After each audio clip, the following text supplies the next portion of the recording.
Thank you for tuning in. In today's episode, we're going to learn how to build a real estate team, part 2. We covered a little bit earlier, and it was so much information, I decided to extend it. So we're going into part 2, how to build a real estate team.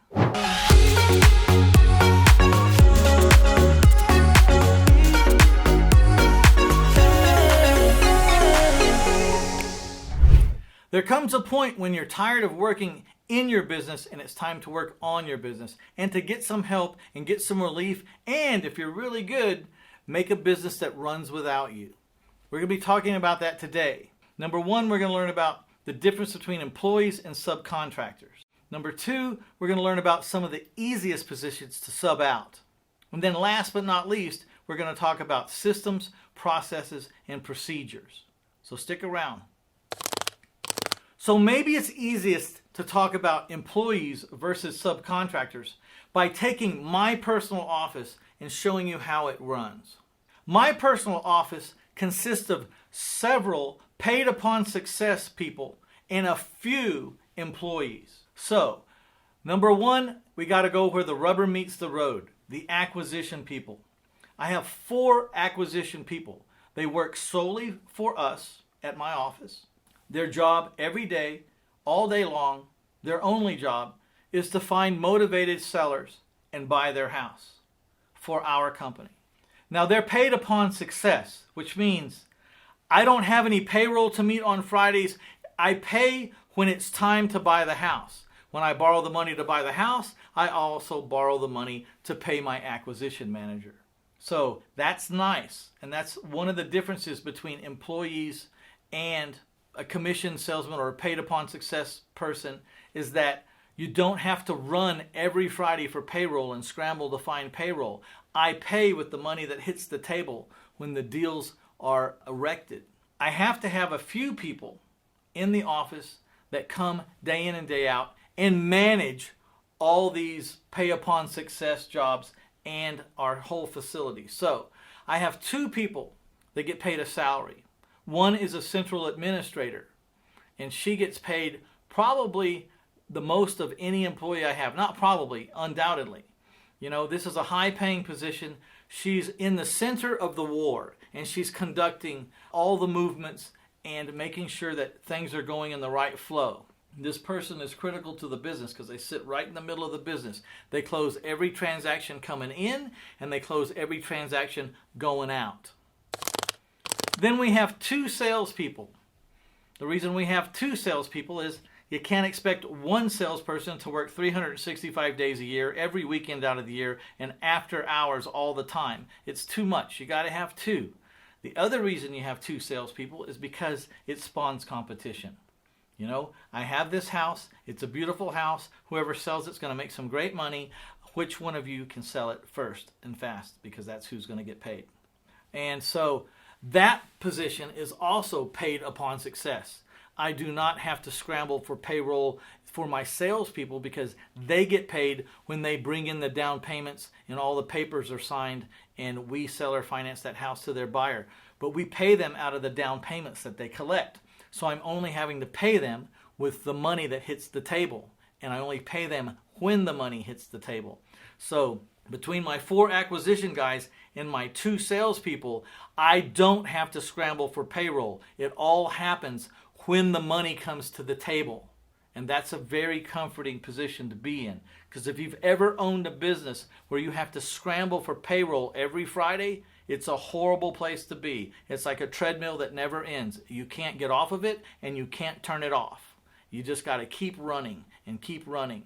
That's what I like about paid upon success positions.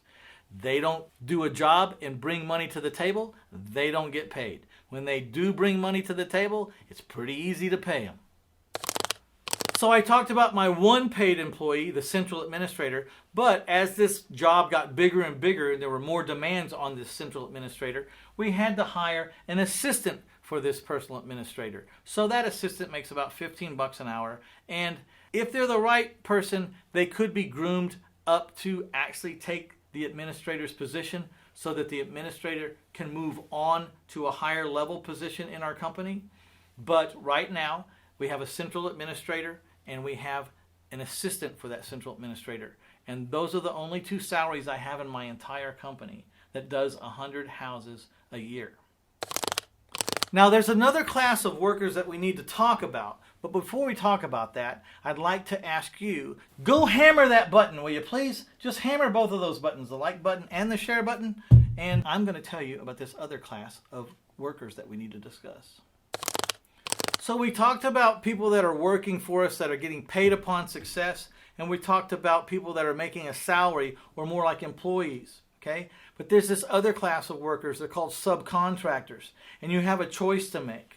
Some people that have organizations the size of mine that do 100 houses a year, or even a little bit less, or certainly more, they choose to bring all these contractors in-house. They have an AC guy that works for just them. They have a carpet guy that works for just them. They have, a remodeling person that works for just them. I really, really don't like to be responsible and run for payroll every Friday. I've had that kind of business before, and it really made a bad impression on me. I got stuck on that treadmill. I couldn't get off and I couldn't turn it off, and it was a horrible place to be. So I choose to hire all these workers as subcontractors. Subcontractors, number one, they have to have their own entity. They either have to have a corporation or an LLC, but I don't write checks to individuals and give them a W-9. I write checks to LLCs or corporations, and I don't have to do anything but write checks. It's up to them to make all their disclosures about how much money they made and all that. So I like to find contractors, and then what I do is I give them so much work, the ones I like. I give them so much work that they really just focus on me as a client. Now they might do a little bit of side jobs here or there, but I'm their mainstay. And they know it and I know it. And one of the ways that I make sure that they're loyal to me is we pay every Friday for the job or the work that they have completed. Every Friday. And that's what those contractors get addicted to. Being paid fair, being paid on time, and being paid consistently, week after week after week, because we always have work. That's what gets them hooked in. That's what brings their loyalty. So they're as loyal as an employee or even more loyal than an employee, but I don't have to deal with payroll at the end of every week. So you might be asking, what do you do in the business, Mitch? Do you just sit back and make deposits to the bank account, or do you have any role in it? Well, I do have a role. My role is to make sure that there's enough private money to fund every deal that comes in that front door. And my partner, Mike Powell's job is to oversee the 4 acquisition people and the 2 salespeople. And then together, Mike Powell, my partner, and I watch over the infrastructure of the office in general. So I'm out getting private money. He's watching the acquisition people and the salespeople, and together we are talking about the flow of this office and how we can improve if we need other people or if we don't need other people. So what are some of the easiest positions to sub out? Easiest positions in this business, and maybe a lot of other different businesses, might all be pretty much the same. But I'd say bookkeeping, tax at the end of the year or CPA, sales is an easy one to sub out all the time. There are lots of salesmen out there. Just have to find the one that can sell your product. And last but not least, collections. No matter what business you're in, someone owes you some money and someone's got to be responsible for collecting it. So, collections. Those 4 are probably the easiest to sub out. And I would start from the very beginning of your career with a bookkeeper and a CPA, and then as you can, wean off of sales and collections. On the subject of systems, processes, and procedures, well, they're always going to be different for every company. But figure out where your bottleneck is. Wherever the place is in your office that's holding you up. In our office, it seemed like the bottleneck was always the central administrator. She could never get enough done in a day, and that's why she was the first person to get an assistant. And as soon as we got that assistant, we started noticing the flow opening back up again because that bottleneck had been solved. So figure out where your bottleneck is. Try to find software or revamp your systems or find something to automate as much as you can about what's slowing you down. and keep trying to improve every month. How do you make things run smoother? Can we even eliminate positions? Can we make it run so smooth that instead of these two tasks being handled by two different people, that we've made it run so smooth now that these two tasks can be run by one person? And we keep doing those improvements every month. We're always looking. Where's our bottleneck? Where are we exposed? Where are we slowing down? What's cramping us? Where are we being cramped? And over a period of months and years, we figured out what works for us. Please do not think for a minute that you're going to buy one software or one automation and that first one you pick is going to work for you. If you're like many people I talk to, you'll try many different things until you find the thing that works for you in your office. The point is, don't give up. If you try a software and it doesn't work, then throw it in the trash can. Don't cry too long about what you spent on it and how much time you spent with it. Just when you figure out it's not for you, get rid of it and start looking for the next thing. This is a routine that happens in every office that I've ever talked to about. They try things that doesn't work, they move along. They try something else that doesn't work, they move along. They finally find the thing that works and they're humming like crazy. So where do you start? I have some advice, and every one-man show needs to hear this. You're going to have to take a step back to fix your systems. This means you may not buy as many houses this month or the next 3 months because you're trying to fix a system. You'll have to take a step backwards before you can explode forward. It happens in every business. It's what happens in my business. The year that I decided I didn't have to do 100 houses this year, I wasn't going to do 100 houses this year, I was going to fix this office, was the year that I fixed it.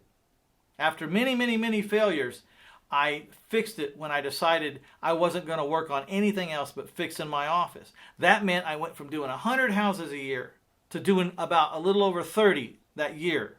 I took a huge step backwards, but I fixed this office, and now it does 100 houses a year and more without me. And that's a great sense of freedom and a great sense of accomplishment. Am I glad that I took that step back, took that hit for a year? Absolutely. Because I couldn't go many more years the way I was going. If I could even go one more year. I was exasperated. Under this new way that things run, where I don't have to be involved, I can do this forever. No retirement in this man's future. So I have a free gift for you. It's a free recording of a group coaching Q&A call. It's about an hour and 45 minutes long, and it's an archived version of one of our coaching calls that we have every week. I think we've had it for about 5 years now. There's over 500 hours of archived calls when you join this group coaching call.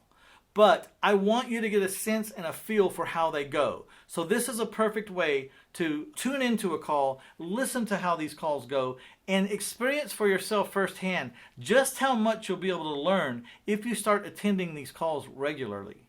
So I want you to go to 1000houses.com/free-stuff and scroll down till you see recorded Q&A call. Click on that and it'll be downloaded to you in a matter of seconds.